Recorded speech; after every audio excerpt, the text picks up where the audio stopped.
Voilà, donc petite coupure vidéo, donc j'en mets une autre. Little un video cut and had to answer a phone call. Well, I guess I'm in love with you. Uh,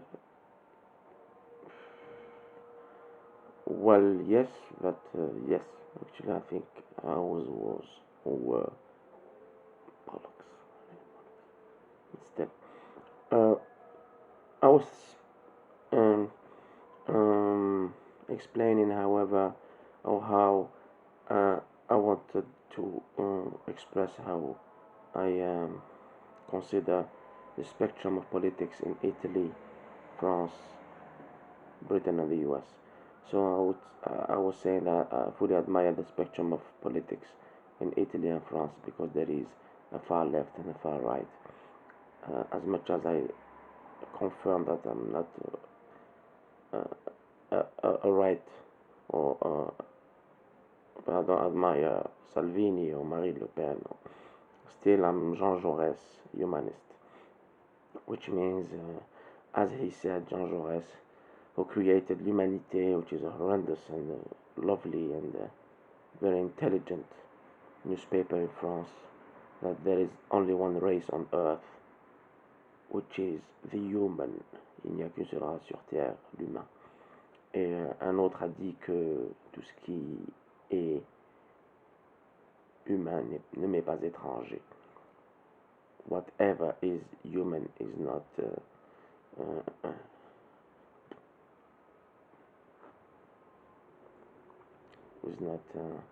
étranger. How do I say it in English? However, is human is not something I wouldn't understand or get intellectually.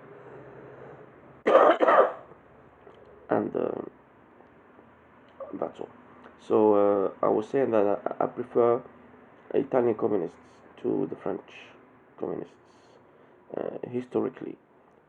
I mean, at some point, the French Communist Party was just a Soviet or Marxist Leninist uh, uh,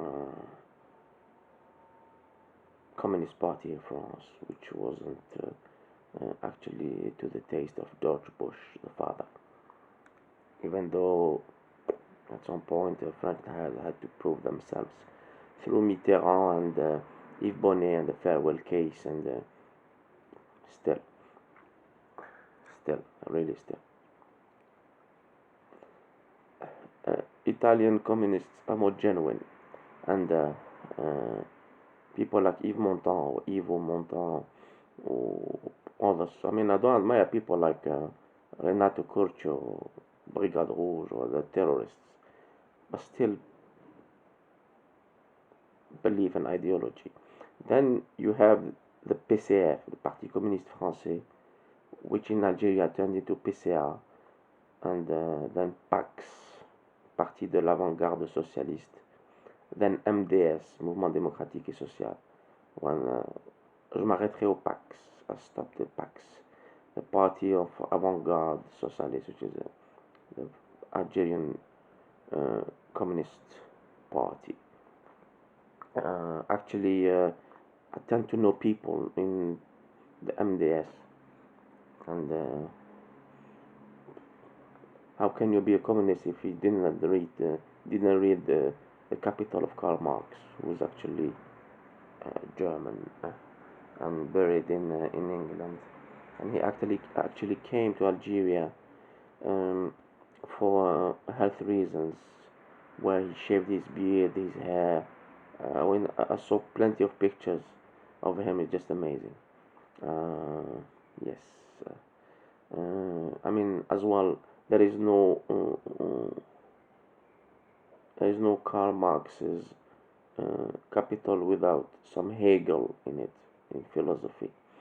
Uh, then you get to the Italian left or far left. I actually have an aunt who's the wife of my uncle, the brother of my mom, who's the daughter of an opponent to Mussolini, who went to live in France and just a good person. Uh, then I want to explain all of that through humanity and how humanity well, I mean, humanly speaking, and that means that at some point uh, the information who could turn into intelligence, who could turn into um, um, the data that makes a decision maker uh, um,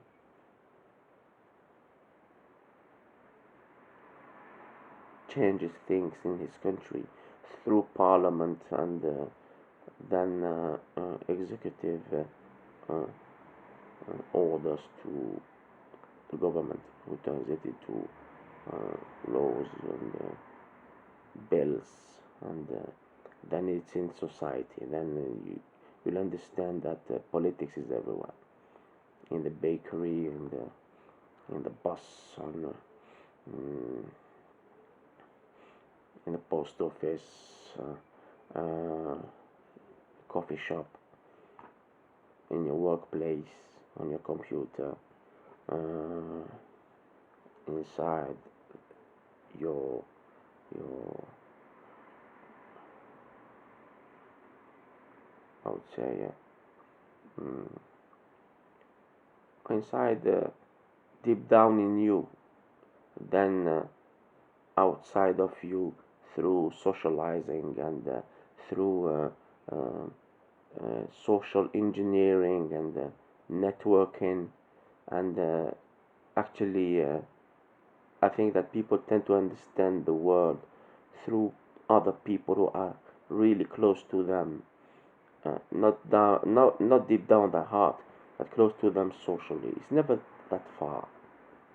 It's always the guy who knows the guy that you meet somewhere, sometimes, and that guy usually is the guy who could explain to you plenty of things, but still not purposely, because you just observe him, and he's actually the guy who does things, and that you could get involontairement.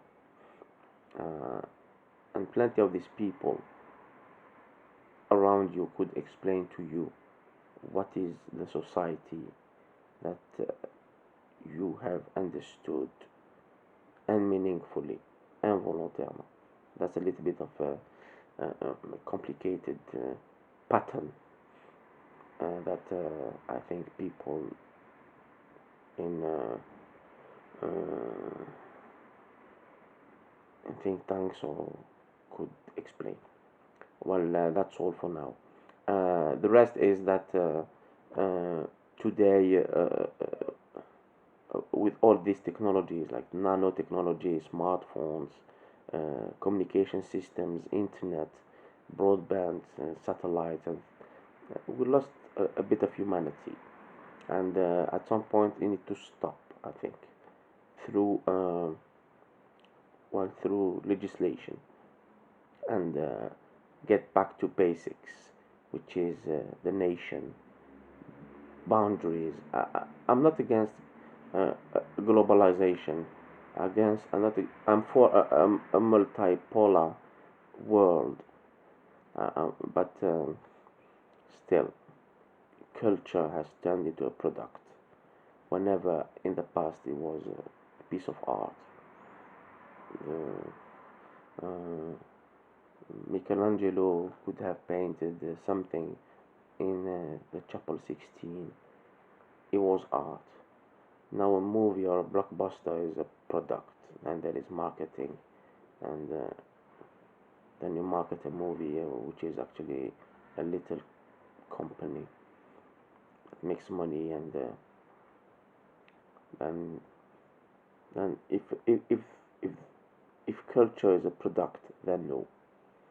If culture is culture, then there is access to it, and then you have the link between information, uh, intelligence économique, and other, amongst other things, and whoever knows has the power. Whoever has the power can sell. Whoever sells gets money. Whoever gets money is powerful, and that's the circle, which could be vicious. Uh, then you have life, happiness, and how someone could be happy. Uh, you have religion and politics. I never speak about that. Then if you involve religion, politics, spirituality with feelings, sex, or however you project yourself, then you're mistaken. I'm a little bit, you know, touching plenty of topics, but I'll still be other videos where I explain each thing on its own. Mm, on it. I mean, I'll explain. So, okay, now I would want to change uh, the topic of my video, which means that uh, my evolving here was through a job in a major US company, which is GE. Then, however, I was a commercial attaché, engineer in charge of commercial operations, while being Amnesty International with core values, and I was on research and even wrote a book in English that I proposed to the US. But then, no, the mix between contracts and values, human values, I was just no. My CEO or my MD was an Italian PhD. He was in a PhD in nuclear thing. I mean, what? Then, you know, you have my country, which is a rich country in oil and energy, and you have to secure that through a company, which is a security company, where there were back to back, one Italian, one French, both former people who went private, but I don't mix with these people. So that makes it wrong at some point for the other one and for me. But at some point, people choose for you and tell you need to stop, and then I get it in your face. And well, not anymore. Then culture. I'm involved with Amnesty and Cultural Foundation. Just a top one here in Algeria. And I met people. I met people in bars. I met people in cultural centers. Socialized. Happy or not, I think no. I prefer to be in the West. And then you have the Arab world and Islam and plenty of things. But still, I met military, I met diplomats, I met movie makers, plenty. I went to the opera um, plenty of times.